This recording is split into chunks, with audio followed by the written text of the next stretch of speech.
Well, hello, welcome. This isn't my normal chemistry style video where I go in and talk a little bit about AP chemistry or a little bit about biology or any science really in and of that.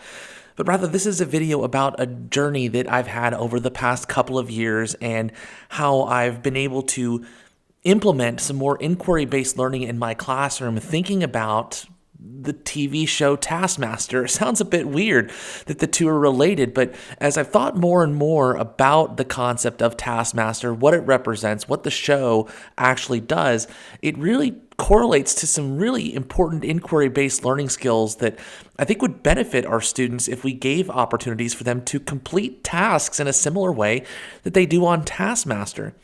So in this video, I'm going to talk a little bit about that journey, how Taskmaster works, how it applies to inquiry-based learning, and share just a couple of activities that I've utilized in my chemistry classroom to increase that inquiry-based learning through the realm of Taskmaster. It sounds a bit weird and sounds a bit strange, and that's because it is. It's one of the weirdest things that I've ever really put together, but the reality is it's done some pretty awesome things for my kids, and I'm pretty happy about that. But first, a little bit about myself. My name's Joe Lamb. I'm a National Board Certified Teacher. This is my 15th year in education. I've been a teacher, technology coordinator. I've been a district level administrator. I'm currently teaching dual credit chemistry and AP chemistry at a local high school. I also serve as an instructional coach in my district, and I'm also an assistant professor of chemistry at University of Cincinnati. So I wear a lot of different hats. I enjoy it, but one of the big things I really focus on is just how can I become a better educator? How can I focus in on making students better scientists? And so the goal of this particular activity is that you'll be able to understand the concept of a task. Now, obviously, this is a presentation that's designed for an in-person approach where we would actually go through and do a couple of tasks that I've put together for my chemistry courses. So unfortunately, won't be able to participate in any of them. I won't be able to show you any of the clips from Taskmaster either because those are probably copyright. I'm sure there's some way around it, but I'm not super familiar with the copyright rules. But in and of itself, this is hopefully be a good experience for you all. And the goal here, hopefully you understand at the end of this a concept of a task, evaluate the underlying thought processes that occur within a task, determine what makes a good task, and then reflect on the thought process while performing a task and brainstorm to get students involved in tasking. I do know that there is a big movement of Taskmaster education. I'm a big fan of that, but this is just something that I've kind of worked in on my own to try to just promote more inquiry-based learning for my students. And so I think a lot about the way that we teach science, the way that we teach kids in general. It's a lot of just rote memorization. In what way are we really preparing students to solve things like an energy crisis, maybe climate change, food shortages? Problems that don't necessarily have a direct solution, that require some complex thinking in order to be able to solve, or maybe even some problems that don't even exist yet. How can we get students and develop them and develop their brains rather into something that is going to be able to solve these types of complex problems? Because if we spend all of our time focusing on rote memorization, that's all our students are going to be able to know how to do, is to memorize something. And in a society where we have AI and Google, memorization isn't nearly as important as what it used to be. Is it still an important part of education? Sure. But the reality is students need to be able to utilize that information and develop their own thought process, develop procedures for tackling new ideas, tackling new problems, new tasks that they've never encountered before. So how can we develop that thought process and develop that strategy? Before I begin and dive into this, let me talk a little bit about Taskmaster, because if you're not familiar with it, you're probably not going to know what I'm talking about. And if you don't, I would highly, highly, highly recommend that you do a YouTube search for Taskmaster and watch a couple of episodes. It's A, it's a good laugh. B, it's not the show itself is not really school appropriate per se, because there is some swearing and some inappropriate things, but I mean that's something that kids haven't seen before, I'm sure. But it's the idea behind the tasks that I find very intriguing. And so I'm going to read this, and I don't often read slides, but I think this is something that needs to be read out. So tasks given to contestants, and again, this is a television show, range from simple physical challenges such as eat as much watermelon as you can in 1 minute to more complexer artistic tasks. Now you have to keep in mind that there are 5 comedians that are going through and performing these tasks. They're pre-recorded in a little house in England, and No one else knows what each other did in order to accomplish the task, and the Taskmaster, Greg Davies, will go through and rank them on a score of 1 to 5 on how well they did the task. Sometimes they're timed, sometimes it's a bit more of a subjective task. Again, it's difficult to convey using words. I would highly recommend that you go through and actually watch a couple of episodes, because I think that will make all the difference in the world, and maybe you find something new that you like. But in some cases, contestants conduct tasks as a team with 1 or 2 other contestants. In such cases, all members of a team receive the same score. To complete tasks, though, this is where I've bolded here. Contestants often have to apply a level of logic, creativity, or lateral thinking in order to achieve the end goal. Contestants can be disqualified or awarded no points for tasks that they fail to achieve the task objectives, inadvertently break one of the task rules, or cheat. So the students, goodness gracious, the contestants are given a task to complete, and then they have to complete it. And it's the tasks are very mundane and very outrageous in some instances as well. So, for example, eat as much watermelon as you can in 1 minute. That was a task where they got the prompt in a different room, and when you go into the room to eat the watermelon, they had 1 minute to eat this watermelon, and the watermelon was not open. So some people prepared beforehand. They thought maybe that the watermelon would not be open. Some people went in, the time started, then they realized, oh, I don't have an implement to open the watermelon. They leave and have to go find an implement to open the watermelon. And some people just chucked it on the floor and just ate as much as they could. So again, it just shows that there's multiple ways of going through and doing it. But the idea here is just a little bit of creative, a little bit of lateral thinking. And again, I wish I could show you some of the clips that are here, but if you watch an episode of Taskmaster, you will see how creative some of these individuals can be. And again, you get 5 different people approaching a problem. You're going to end up with 5 different solutions. Sometimes you do see some that overlap, but the creative juices in these comedians are really flowing as you watch them perform these tasks, and you think to yourself, well, how would I go through and complete it? Is there some sort of workaround that I'm not aware of? Again, it mentions lateral thinking. There may be more than one way to complete a particular task, so there's no one right way or wrong way of going through and doing it. It's what makes the show very fascinating. And again, it's an open-ended assignment, a task that's given to contestants. There's no right or wrong way to complete the said task. It just needs to be done and completed in either the shortest amount of time, or sometimes Greg will judge it based off of its artistic merit or just on his own whim. That's the beauty of the Taskmaster. And contestants are evaluated based on what they did and how well they did it as a group or individuals. And while elements of the evaluation need changing compared to the original show of Taskmaster, it's the underlying concepts that lead to some very interesting metacognitive processes and some self-evaluation. So at the very end, rather than being evaluated on a score of 1 to 5, what if we have our students think about what they did and evaluate their work based on what they see from themselves and what they see from other individuals? So we're going to open this up a little bit to, rather than just having one person going through and assigning points, because that's essentially what a teacher does. A teacher is a taskmaster. They assign points based off of how well students perform certain activities.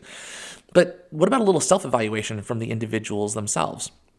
You even see this in studio. If you're watching Taskmaster, the individuals are grilled basically on how they did, and you can see a little bit of self-reflection and in some cases some shame in some eyes as they go through and complete this reflective process. But obviously as educators, we don't want our students to revel in shame, but we want them to really think about what they did and what they could do to improve the next time they end up in such a situation. So again, there's going to be some tweaks, some changes to the Taskmaster protocol here, but I think what you're going to find interesting is the similarities between inquiry-based learning and the process of the show of Taskmaster in and of itself.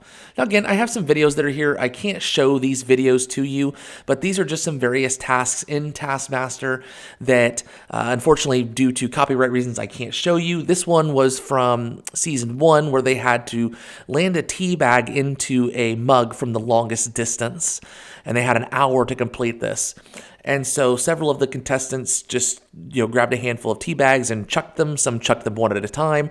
Some realized that if you wet the tea bags, they end up flying further. Some created a little bit of a backboard system in order to get the tea bags to slide into the mug. Again, just a variety of creative strategies that end up leading to the same result. Obviously, some do better than others, but it just gives you an idea of what to expect. Oh, goodness, I absolutely cannot show that. So I'm going to leave that there. Sorry. And you can watch it on your own time if you wish to do so. Get the basketball through the hoop. You may not touch the basketball with your hands. You may not wear gloves or anything reasonably to be construed to be gloves. Fastest wins. So you can imagine how you would get a basketball on a hoop or through a basketball hoop without actually touching the basketball with your hands or utilizing gloves. And so I think maybe you can kick the basketball, again, just a variety of different ways that you can go through and try to solve that type of problem. And again, just examples of some tasks that you would find in the actual show Taskmaster. So again, can't show that here, but as you can see, there's a couple of individuals who tried to kick the ball through the basketball hoop. You can see celebration and realizing that he actually didn't do quite well on that, but that's a story for another day. Accurately and emotionally recreate a great moment of history using these traffic cones. Most accurate and emotional recreation wins. Again, I'm not going to show you the whole thing here, but you have a woman who is basically recreating the pyramids of Egypt with these traffic cones. Again, not exactly the best use of the traffic cones. One individual mocked the cloning of Dolly the sheep. Another individual turned it into the story about Laika, who was the first dog in outer space who burned and died. There's lots of different ways that you can approach these types of tasks. And so, again, as I move forward, I start to think about how can I incorporate these in my classroom? Record the highest number on this pedometer. Some individuals clipped the pedometer to their waist and just started running. Some people took the pedometer in their hand and just started shaking it up and down. The whole goal is to record the highest number on the pedometer. It doesn't say how you go through and do it. And again, that's a sign of critical thinking. How can I make this work laterally rather than just doing what the task says for face value? And again, how is this related to inquiry-based learning? Well, much like inquiry-based learning, a task does not necessarily have a right or wrong way of doing something. The task is open-ended, left to interpretation. A task requires multiple ways of thinking. It requires brainstorming, planning, resource management, potentially some time constraints. You'd be surprised how people behave when they're put under a time constraint and say you have 15 minutes to do this. Some people thrive under pressure and some people don't. The whole purpose of a task is to open the outside the box thinking, really get students to think differently about how they might approach a particular situation. There's allocation for trial and error. Questions, asking and searching for resources. Students are investigating independently, potentially with no or very little prior knowledge. One of the tasks I like to go through and complete is to melt this block of ice.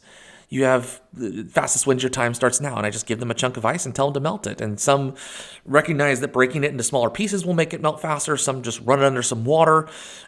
Some try to use their hands to melt it. Everybody's doing something a little bit different and utilizing, in this case, a little bit of their prior knowledge on how they can go through and get this particular ice to melt the fastest.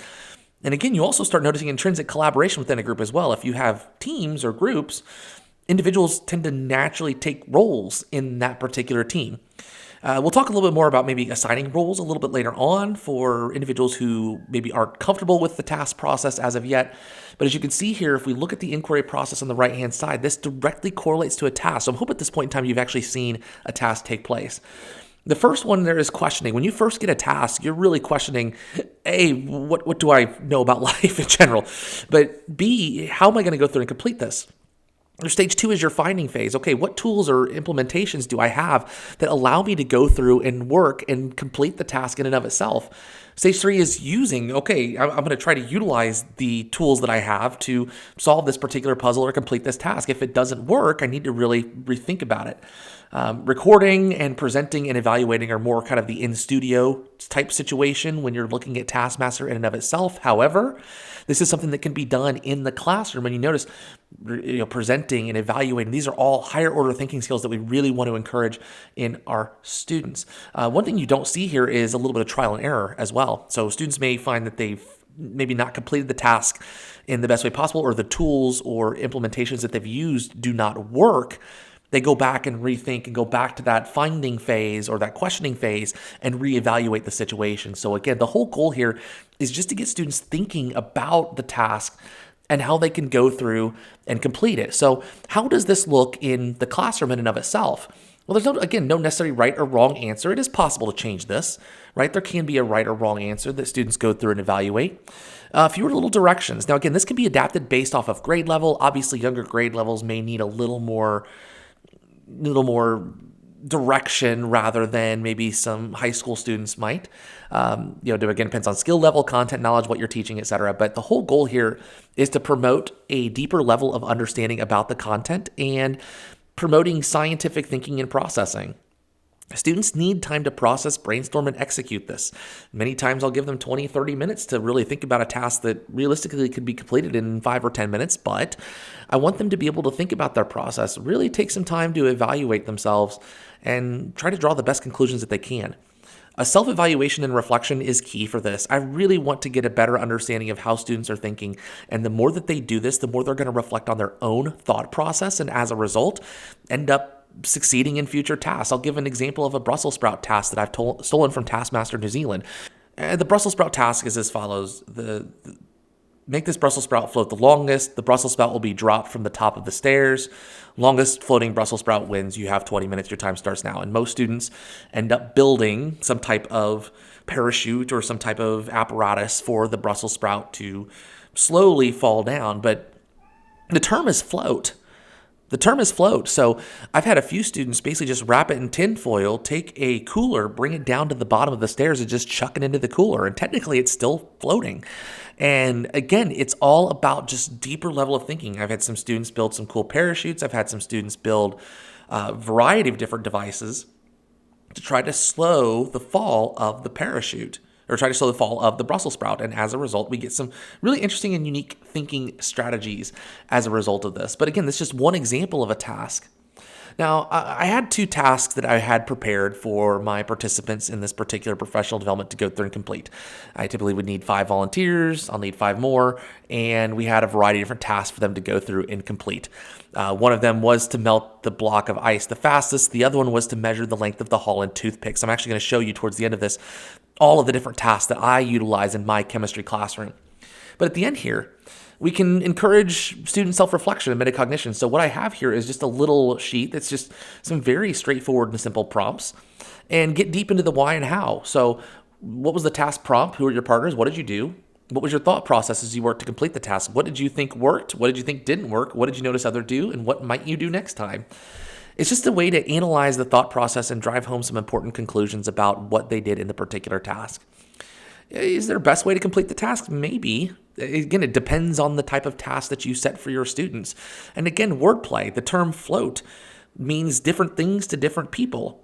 Most of the students, when they saw the word float and they realized they were chucking a Brussels sprout off of the top of the stairs, that they were going to need to make it float in terms of just gently gliding it down to the surface. But I've had a few other students think differently in terms of the word float and think outside of the box. And it's really interesting and somewhat validating to see students see things a little bit differently, use a little bit of lateral thinking and creative thinking to develop something that is really, really useful. So what I've done here is just put a brief list of tasks, and I say brief, I've got about 52 that are going here. There's probably not quite that many, but as you can see, what I've tried to do is rather than just make them mundane and outrageous, I try to relate it to science in some way, shape, or form. So you see this one here, it says using the tools at your disposal, separate the 4 items that are found in your beaker. So say in the beaker, I have salt, sand, iron, and I think benzoic acid. And the whole idea is for them to use the magnet to get out the iron. They can use some properties of solubility to get out the sand. They can use boiling point to get out the benzoic acid. So again, just a variety of different ways that they can utilize these concepts to do something science related. Completely dissolve this block of ice. Make the best chemistry meme. Sometimes it's just fun, I suppose. Make the best titration. Determine the length of the hallway in toothpicks. Make exactly 1.00 grams of calcium carbonate. You can use any of the chemicals located in the lab. So students have to realize what's going to produce calcium carbonate and use a little bit of reaction stoichiometry to produce 1 gram of it. Closest wins. Short video of balancing chemical equations. Determine the geometry of an atom that has 7, 8, or 9 atoms attached. Name as many of the molecules as you can here. Create the electrical chemical cell with the highest possible voltage using the materials found at your lab station. There's your Brussels sprout task. Lewis structures. Again, some are just ridiculous. Make the scale read this. Pick an element. You have 30 seconds. Your time starts now. Convince Mr. Lamb that your element is the best element. You have 5 minutes to do some research. Again, just something fun. Determine when within 1 year the penny changed chemical composition. Again, just a variety of list of tasks here. If this is something you want a copy of, feel free to reach out. I'll be happy to share it with you. It's in a Google Doc. But as you can see here, we got a whole bunch of different tasks that I've tried to come up with and tried to do something just a little bit different. Again, just trying to be a little bit creative. 26 passwords, unknown concentration of PBNO32. So these are really more for like AP chemistry students who understand some of the lab procedures that they're going to go through and complete. They just need to be able to complete a particular activity or something along those lines. So again, just lots of different tasks that are here. And like I said, if you want more information, feel free to let me know. I'll be happy to share this document with you. And if you find that you really do get into this, there are things that you can pick up, such as a wax seal kit that I found very cheap on Amazon for like $20. It just gives the tasks a little bit more meaning, using some cardstock, really sealing them up. Again, hopefully you've seen an episode of Taskmaster to kind of get into this a little bit. And just to get you started, I've posted a link here that's a variety of different tasks from Taskmaster, and you can find these all online. But again, the whole goal here, it's just a way of thinking about things differently and utilizing a little bit of inquiry-based learning in your classroom. And again, you can see possibly how this can relate to things outside of science. I know science tends to lend itself to the inquiry-based classroom a little bit more than maybe some other subjects do. But think about how you could use this in your classroom. Try to find ways within the content in order to create some inquiry-based learning and start developing your own tasks. You'd be surprised the level of participation that your students will get when you leave something as open-ended as a task in Taskmaster.